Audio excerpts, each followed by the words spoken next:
In this module, we want to discuss about the indications and applications of hypnosis. For sure, the medical indications will be our priority. Let's start with the most exotic indications of hypnosis in medicine. Let me share with you the experience I had with an asthmatic patient. Something like 8 years ago, I had a patient suffering from asthma. She was on oral steroid medication for years. We had around 5 hypnosis sessions together. After that, her symptoms were well controlled without any steroid. At least for the last 6 months I was doing follow-up with her. The other example is anesthesia. This application of hypnosis may look strange for those who are not familiar with that. I'm not saying it's cost-effective or practical enough to apply hypnosis instead of anesthesia in all cases. What I'm saying is it can be applied in certain circumstances as an alternative. In this module, I just listed the indications, with some very brief explanations about some of the conditions.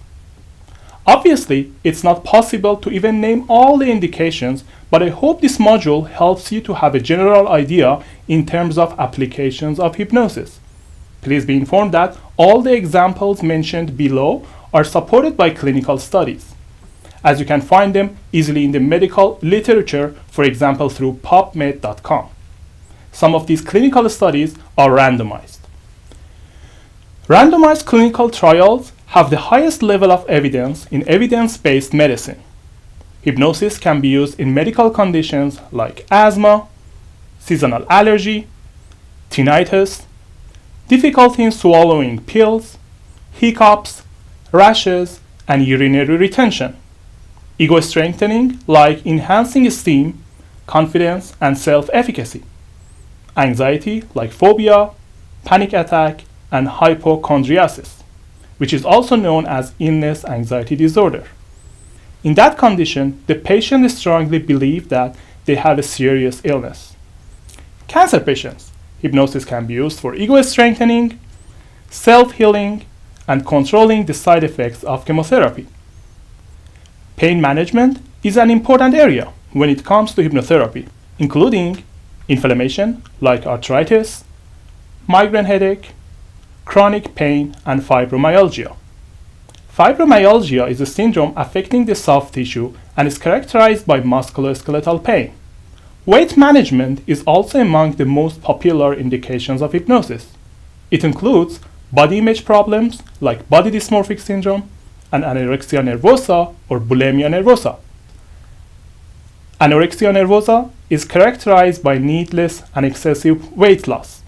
Bulimia nervosa, on the other end of the eating disorder spectrum, is known as extreme overeating followed by depression and self-induced vomiting. Dissociative disorders are an important indication of hypnosis. There is a strong relationship between the risk of dissociative disorders and hypnotizability. On the other hand, highly hypnotizable patients with dissociative disorders respond much better to treatment. Common examples of dissociative disorders include PTSD or post-traumatic stress disease, dissociative identity disorders or multiple personality, and sexually assaulted victims. Insomnia and other sleep disturbances are among the applications of hypnosis. We should not forget the autoimmune disorders like lupus and scleroderma. Hypnosis is also very strong in habit disorders like nail biting. It is also widely used for smoking cessation. Hypnodontics or hypnosis in dentistry is one of the most practical aspects of hypnosis. It can be used in dental phobia, bruxism, TMJ dysfunction, hypersensitive gag reflex, and bleeding control. Sports hypnosis is to use hypnosis for athletes to enhance their performance. Studies show that hypnosis can enhance the academic performances as well. Hypnosis can also be used in sexual health. Sexual dysfunctions like premature ejaculation or psychologic impotence are among hypnosis indications. Pediatrics is another domain for hypnosis. We can manage a lot of abnormalities in children through hypnosis, like enuresis, stuttering, tics, and more complicated forms of tics like Tourette's syndrome. The benefits of hypnosis in the field of obstetrics and gynecology are also studied in some clinical settings. Maybe premenstrual syndrome is the most famous condition when it comes to hypnosis in gynecology. However, the indications of hypnosis in women's health is not limited to that at all. For instance, hypnosis can help in comfortable delivery, psychologic amenorrhea, and hyperemesis gravidarum. Hyperemesis gravidarum is a severe nausea and vomiting as a complication of pregnancy. The important thing about the indications of hypnosis is like any other therapeutic modality. You need to approach the symptom and condition wisely. There is no one-size-fits-all. For the sake of example, let's stick to smoking cessation. There is no magical solution with hypnosis when it comes to smoking, but it is a powerful platform to execute your diagnostic and therapeutic approach. The 6-month abstinence is high enough though to consider hypnosis as a reliable alternative to bupropion in smoking cessation. One of the simplest ways to approach a smoker is to induce nausea whenever he or she smokes. This can happen if the subject is hypnotizable enough. We will discuss that in the post-hypnotic suggestions as a hypnotic phenomenon later in this course. However, this approach is not the best approach for two main reasons. Firstly, it's focusing on the symptom and presentation and surface of the problem rather than the elimination of the underlying cause. Secondly, this effect is temporary and lasts, let's say, about half an hour. The other approach is using visualization techniques. For instance, under hypnosis, we may ask the subject to imagine the end results of smoking, like cancer, coronary artery disease, or chronic obstructive pulmonary disease.